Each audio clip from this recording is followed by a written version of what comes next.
Только мелкие секреты нужно прятать, большие хранят в тайне, неверие толпы. Маршал Маклюин.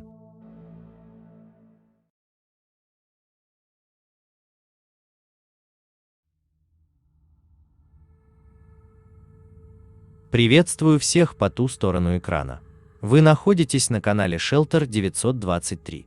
Материал, который разберем, в этот раз собран с наблюдений по грандиозному запуску ракеты от Маска и НАСА. Тема фейк-запуска и куча, скажем так, моментов, которые бросаются в глаза при тщательном наблюдении. Что нам в очередной раз говорит Голливуд? Тьфу, простите, масончики за парашу подсунули. Мои слова не истина в последней инстанции, имейте в виду. Проверяйте сами и думайте сами. Я разберу здесь лично свои наблюдения и некие мысли по поводу сравнительно недавних событий. Событий, от которых, мягко говоря, многие люди чуть ли не с пеной у рта радуются, и как же они счастливы. Порадуемся за них, но здесь мы не для этого. Я, конечно, не первый и не последний, кто будет говорить на просторах интернета о фейк-запусках и всей этой псевдокосмической теме. Я не стану здесь утверждать, что Земля плоская или она под куполом. Первое, на что я обратил внимание, это название их так называемой миссии. До миссии мы еще дойдем. Звучит оно примерно так: Crew Dragon. Простите за мой английский. Дословно команда дракона. Знаете, если немного поднапрячь свое расслабленное 24/7 сознание и попытаться вспомнить, что такое дракон в принципе, получается вот такая интересная картина. Кто это у нас там по Библии драконом назван? Вернее, древним змеем. Дракон куда уж древнее. Конечно, если еще чуть-чуть поднапрячься, и можно сюда рептилоидов прикрутить. А этим театралам-масонам лучше всех известно, в какой там Библии кто как назван. Теперь поближе к запуску. На минуту представим, что запуск на Луну в прошлом веке все-таки был. Ракета, все дела. И вот спустя огромное количество времени НАСА, и как назвал Илона Маска Дэвид Айк, а назвал он его психопатом, из-за того, что хочет облучать всю Землю, запускают очередную болванку над нашими головами. То есть ажиотаж по поводу запуска несоизмерим в принципе как с событием. За столько лет не изменилось по сути вообще ничего. Все те же ракеты, те же театралы машут нам ручками, какие они герои и молодцы, и вообще красавчики. Ну вы поняли. Следующий момент, который я бы хотел отметить, это как обычно. В мире, по-моему, уже есть 8К съемка, а нам все показывают паршивое какое-нибудь 480. Именно камеры на внешней стороне аппарата. Земля, как обычно, блином нечетким. Звезд нету. Солнце как дешевый китайский фонарик за пару копеек. Смотрите. Нам показывают, что эта хреновина летит на скорости 7000 км в час. Вы только попробуйте представить эту скорость. 7000 км в час. Да я вон возьму на велосипеде, выдам 40 км в час. Меня уже сносит к чертям с сидушки. Просто представьте силу, с какой ветер ударяет. А тут 7000, и это, что это вообще такое? Штукатурка. И эти кусочки на скорости в 7000 даже и не думают с сумасшедшей скоростью куда-либо улететь. Да их должно сдуть ветром, как только они от чего-то там отломались.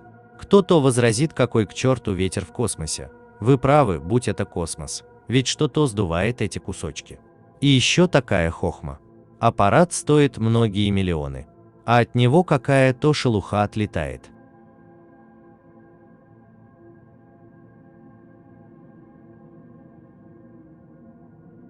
И это происходит несколько раз.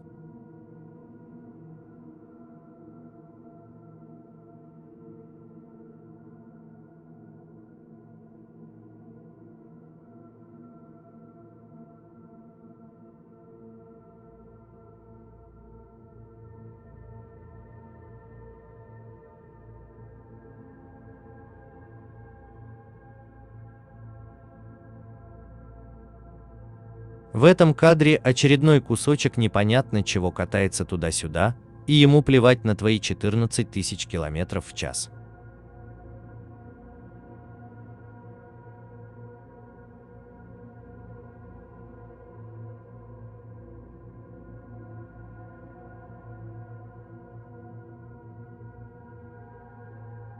А в этом кадре еще и провода какие-то висят. Снова собирали из дедушкиного холодильника и бабушкиного комода. Такой смех у меня вызывает эта фольга. С какой шоколадки ее сняли? А если серьезно, но похоже они уже не жильцы. Или это нормально, когда на многомиллионном проекте что-то рвется и на такой скорости? В этом кадре случаются неполадки и не показывают само приземление тех якобы умных ракет, которые возвращаются на Землю. Потом огромное количество людей в костюмах за пару тысяч долларов начинают лить воду, и, собственно, запуск прошел успешно. Ну а как же стыковка с мифической космической станцией, к которой держат путь путники с нашей многострадальной планетки? А как же съемка внутри головки, где сидят герои Америки? Качество, как обычно, оставляет желать лучшего. И одному из них в голову приходит гениальная идея – снять, что происходит снаружи при максимальном свете внутри. То есть из-за засветки ничего не видно. Специально это сделали или нет, я уже не знаю. Но согласитесь, момент ключевой. Показать, что там снаружи. И он такой, надеюсь, вам было видно. Наверное, он имел в виду, видно, как мы вас на ё обманываем. Да, точно. Или что-то вроде, смотрите, мы под водой. Теперь же стыковка. Звезд, конечно, нету. Если раньше могло иметь место утверждение, что засвечивает Земля звезды вокруг. И то со скептицизмом я это встретил. То в кадре сейчас нет Земли. Где звезды?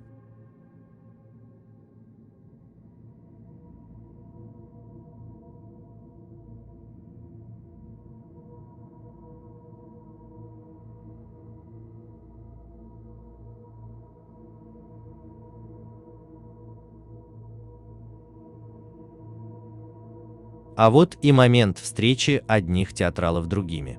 И уже по старинке в обычных стойках.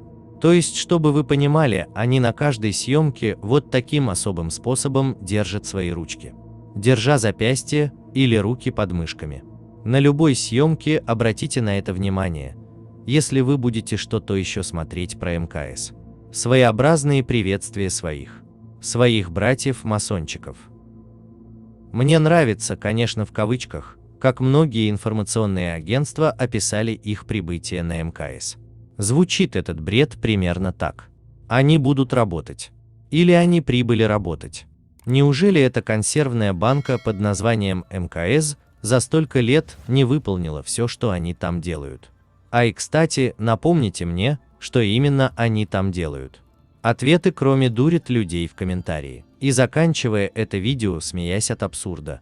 И на данный момент одного из самых крупных лохотронов. Не забывайте подписываться на канал, ставить лайки и писать комментарии. Ваша подписка – бесценный вклад в развитие многих людей. Всем до встречи!